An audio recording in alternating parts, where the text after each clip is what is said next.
Hello and welcome back to the messiest workroom in the world. I have obtained a set of V3 gearboxes from Tijen. These are the new ones. They have the magnetically held covers on them. Now I still can't edit video, so I'm going to do this in a series of videos. I'll label this one part 1, you'll have to look for part 2. A lot of people have complained about the whine that these gearboxes has. They say there's just too much noise. Now, I don't have a super horrible camera. I'm using a Canon Vixia camcorder, but I've found that sound doesn't really transmit well on video. What you guys are hearing on the video is not the same as what you would hear if you were here in person. But I'll do the best I can and try to tell you what's going on verbally as well as by what you can hear on the video. Now, I found a couple of things about these that I already don't like. Now, what I've got here, if you've seen any of my videos on breaking in gearboxes, you'll recognize this plate. I use this plate in conjunction with this Tupperware container to break in gearboxes using motor oil. Now, these are mounted. This is a plate from a Tijen Toro Tiger 1. And I've got that standoff on there so that when they sit down in the oil, the lower end of the gearboxes is completely submerged in oil. For that, we'll take the covers off. I don't know if I'll leave these open or what. We'll have to see how that goes. But the first thing about them that I really don't like is that you cannot remove the motor without disassembling the entire gearbox. The old style gearboxes had clearance holes for a small Phillips screwdriver to get in there and release the 2 screws that hold the motor in place. By the way, these look like 3090s. This is what comes on the standard gearbox. So if you mount them in a Tiger 1, a Tijen or Toro Tiger 1, they will look just like this. This is the same plate that's used. Now these are the long shaft gearboxes for the Jagdpanther or the King Tiger. So once they're broken in and lapped and I get some sound comparisons, I'm going to put them in a King Tiger lower hull that I have. They have a, this is from the Henschel Turret Toro King Tiger. So it's the, the metal lower with torsion bar and all that stuff. And we'll try them out in that as far as running them and see how loud they are compared to the sound. I'm just going to use a stock V3, stock V3 MFU with the Maybach 12-cylinder sound system. So anyway, right now they make a fair amount of noise when you plug them in. I'm not sure how, like I said, I'm not sure how well this will transfer on the video, but you should be able to hear the whine.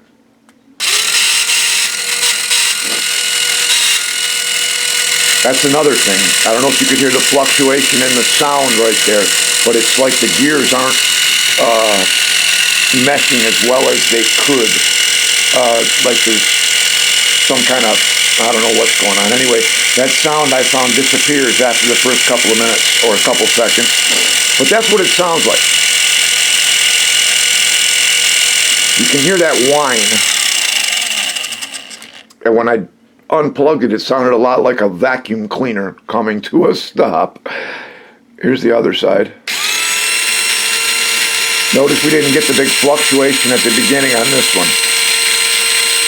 But the whine is much more pronounced.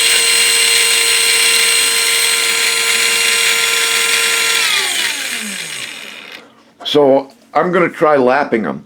I'm going to use Loctite silicone carbide grease mix. It's a 320 grit.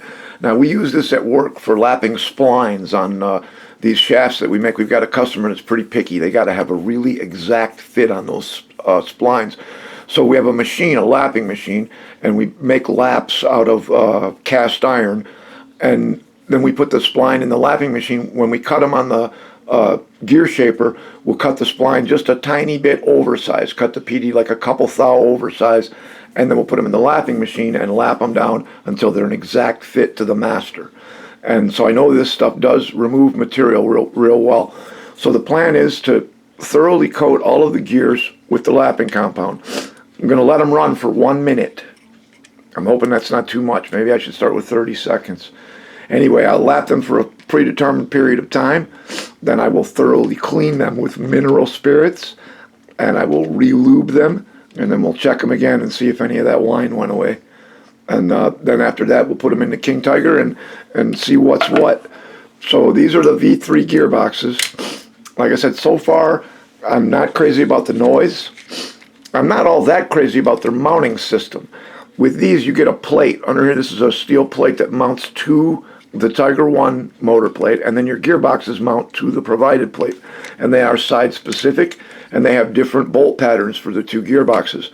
So you can't take one of these gearboxes and just bolt it straight into a hang-long tank using the 3-point connection system that they use.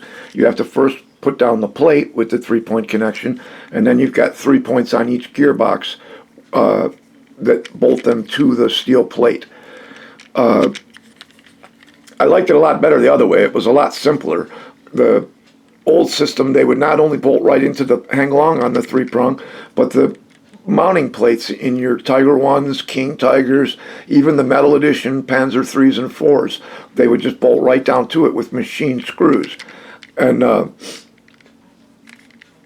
I don't like the new system as well for mounting. Okay, I do like the covers. I think they're going to be very good.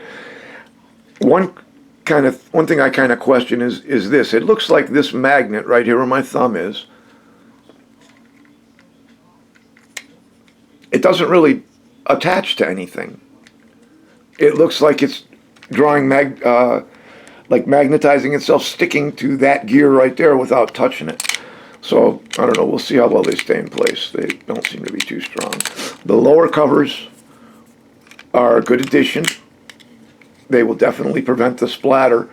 But for the extra money, I think I'd still rather make my own out of styrene. You know, 5,000 sheet styrene works great for splatter shields.